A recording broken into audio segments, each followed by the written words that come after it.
Thank you, everybody. Thank you. Please have a seat. Thank you very much. Well, it is wonderful to be here, and thank you for the outstanding introduction by Mr. Smart. And I was complimenting him on his bow tie, as well as the excellent scholarship that he's showing. I want to thank all the student leaders from HBCUs and some of the fantastic men and women that I've named to serve on my HBCU advisory board. So thank you, all of you, for what you are contributing to this important cause. I have a few members of Congress that are in the audience that I want to acknowledge. At least I think they're here. I haven't spotted everybody. First of all, one of our outstanding leaders in the House of Representatives and the whip in the House of Representatives, James Claiborne. James Claiborne. James Claiborne's right here.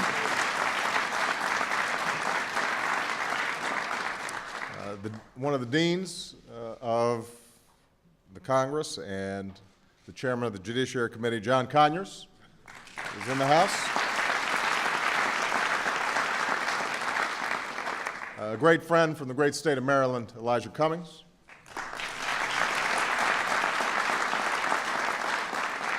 The chair of the Congressional Black Caucus, Barbara Lee.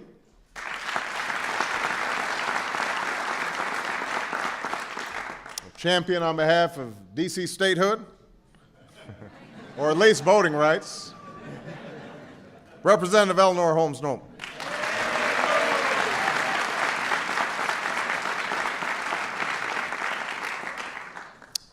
Congressman Bobby Scott from the great state of Virginia.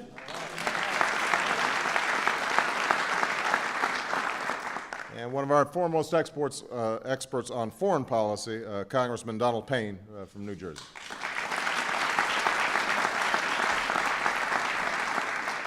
I also want to acknowledge Dr. Earl Richardson, who's finishing tenure as president of Morgan State University. Please, sir.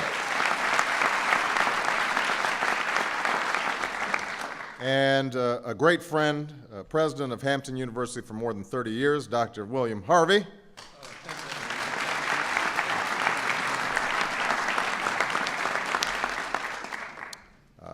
I promised him I'd come back to Hampton, so I'm going to be speaking at his commencement this year. And then the Trojan explosion drum line from Virginia State University.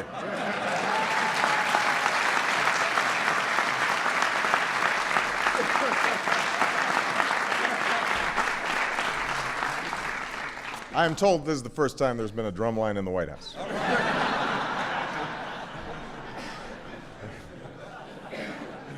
This is what I've been told.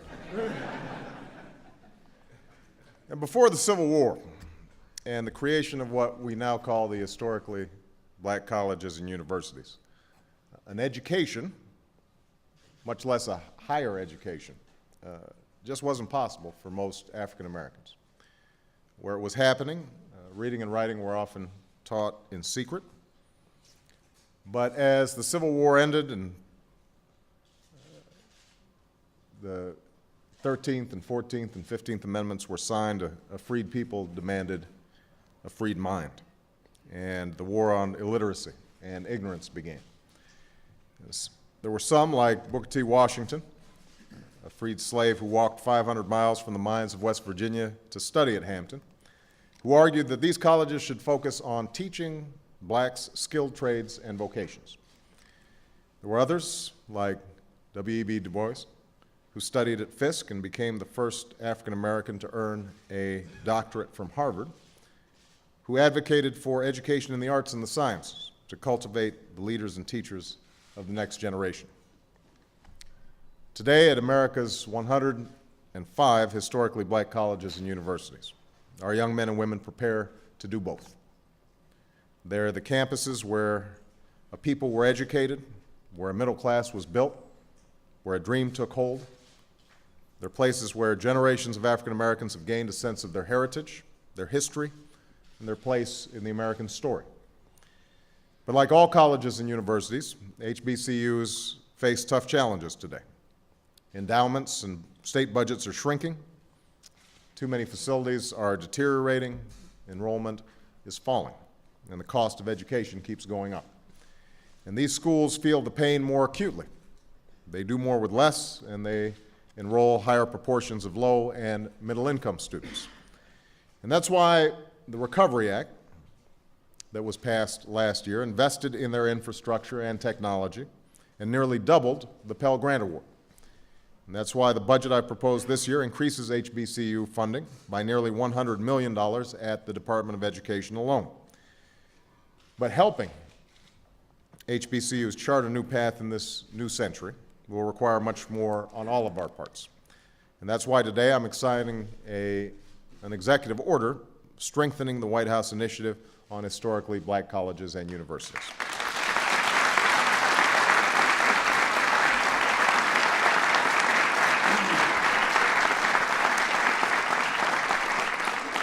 This initiative originated in President Carter's administration. It expanded under President Reagan's, and it has been renewed by each president since to help these schools give their students every chance to live up to their full potential. And I've asked Dr. John S. Wilson, a Morehouse man, to lead it under my administration, and Dr. Harvey to serve as chairman of its advisory board. And I want to be clear, strengthening America's historically black colleges and universities isn't a task that falls to these men or to the Department of Education alone. I expect agencies across the federal government to help support this mission. We're not doing this because these schools, well, we're not only doing this because these schools are a gateway to a better future for African Americans.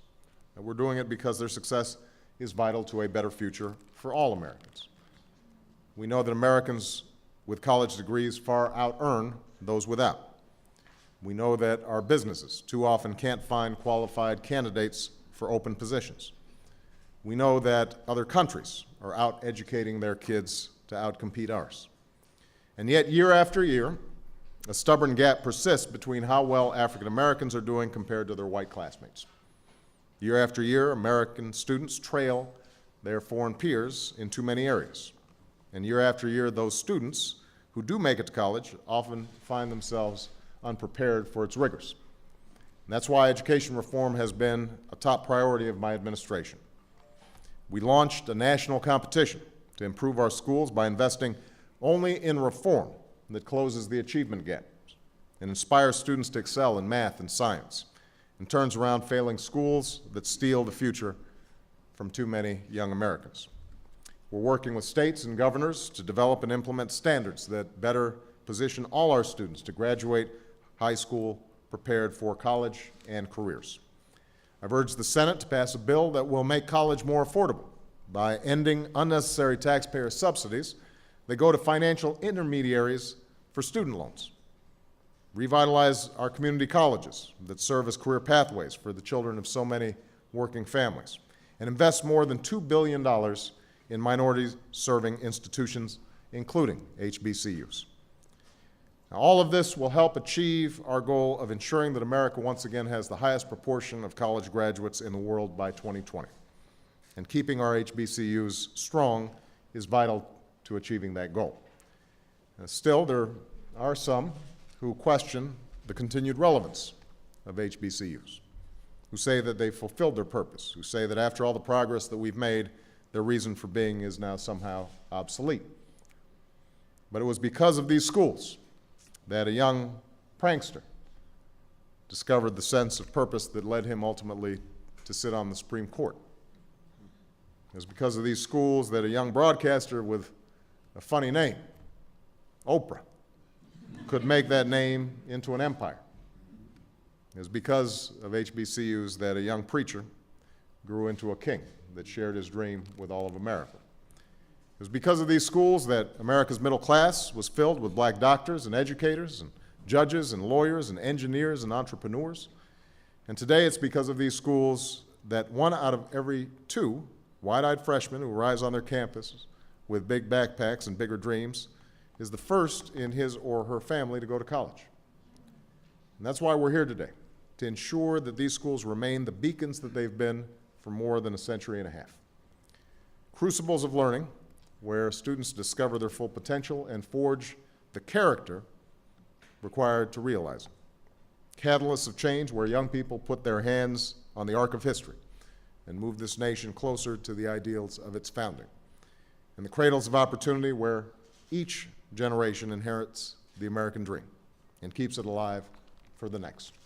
That's what HBCUs are about, and that's why I'm proud to now sign this executive order.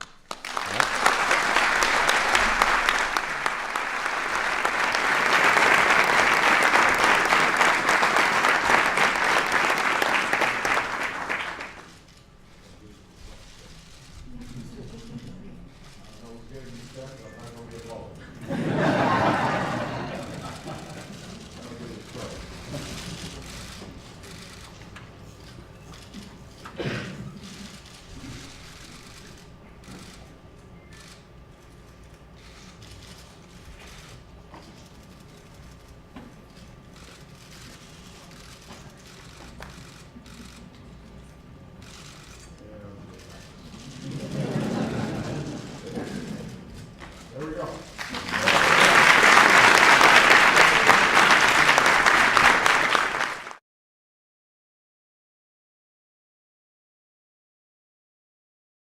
Acknowledge, at least I think they're here. I haven't spotted everybody. First of all, one of our outstanding leaders in the House of Representatives and the whip in the House of Representatives, James Claiborne. James Claiborne, women that I've named to serve on my HBCU advisory board. So thank you, all of you, for what you are contributing to this important cause. I have a few members of Congress that are in the audience that I want to bow tie, as well as the excellent scholarship that he's showing. I want to thank all the student leaders from HBCUs and some of the fantastic men and women. James Claiborne's right here.